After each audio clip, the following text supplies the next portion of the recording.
হে WhatsApp guys, কে কেমন আছো? আশা করি সকলেই ভালো আছো। After a long time I am back. আজকের ভিডিওটা টোটালি ডিফারেন্ট হতে যাচ্ছে বিকজ আজকে আমরা দেখতে চলেছি ঢাকা শহর যদি জঙ্গল হয়ে যেত তাহলে কেমন দেখা যেত, মানে ঢাকা শহর যদি জঙ্গলে ছেয়ে যেত তাহলে দেখতে কেমন লাগতো। বুঝতে পারতেছেন আজকের ভিডিওটা কতটা ইন্টারেস্টিং হতে যাচ্ছে, তাহলে শেষ পর্যন্ত ভিডিওটা দেখবেন। স্টার্ট।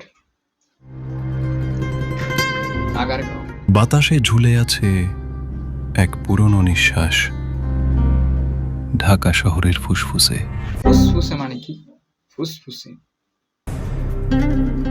আমার শহর এক সময় জীবনের কেন্দ্র, আজ কেবল অতীতের প্রতিধ্বনি। মিরপুর স্টেডিয়ামে একদিন ছিল উল্লাস, করতালির ঢেউ। আজ সেখানে শুধু ঘাসের বিছানা আর নিস্তব্ধতা। মিরপুর 10-এর মেট্রো স্টেশনে যে ট্রেন একসময় মানুষ বহন করত, এখন শুধু লতাপাতা ধরে রেখেছে ভাঙা রেল লাইন। শহরের প্রতীক শাপলা এদিকে একজনকে মিস করতেছে, এখানে একজন কে জানি নাই। চত্বর আজ এক জলে ডোবা আয়না। মানুষ নেই, শুধু প্রকৃতির ছাপ। ভাই সিরিয়াসলি এটা দেখে মনে হইতাছে এইখানে বড় একটা কোনো অ্যাপোক্লিপ হয়েছে, জম্বি অ্যাপোক্লিপ এখানে হয়েছে এমন দেখা যাচ্ছে। মরিচা ধরা বাস, জলে ডোবা গাড়ি, সবই থেমে যাওয়া জীবনের স্মৃতি।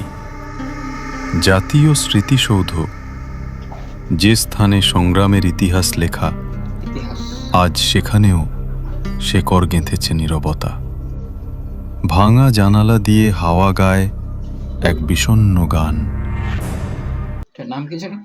পদ্মা সেতুতে নিয়ে যে ওখান থেকে পিচের ভেতর থেকে গজিয়ে ওঠা গাছ বলে দেয়, মানুষ হেরেছে, শহর হেরেছে। কিন্তু এই ধ্বংসস্তূপে আছে অদ্ভুত এক শান্তি।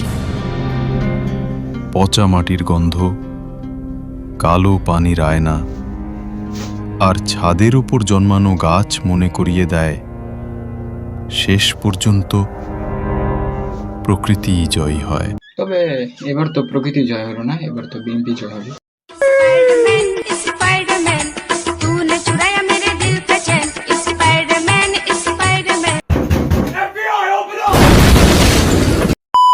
হ্যাঁ, ভিডিওটা এতটুকুই ছিল। আশা করি ভিডিওটা ভালো লেগেছে।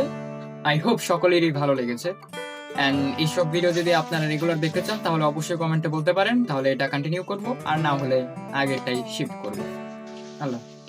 ওয়েট ভিডিও এখানে শেষ না। ভিডিওটা এডিটিং করার সময় আমি বুঝতে পারলাম এই ভিডিওটা অনেক বাজে হয়েছে, আর এর জন্য এক্সট্রিমলি সরি। সামনের ভিডিওগুলো ভালো করার চেষ্টা করব। আর জেনজিদের জন্য নতুন সুখবর, আমাদের নতুন শিক্ষামন্ত্রী হলো কপ্টার মিলন। এর জন্য সময় নষ্ট না করে পড়তে বসে যাও, আর তার জন্য হলেও এই ভিডিওতে একটা লাইক দিও, আর না হলে তোমার পরীক্ষার হলে হেলিকপ্টার নিয়ে এসে পড়বে।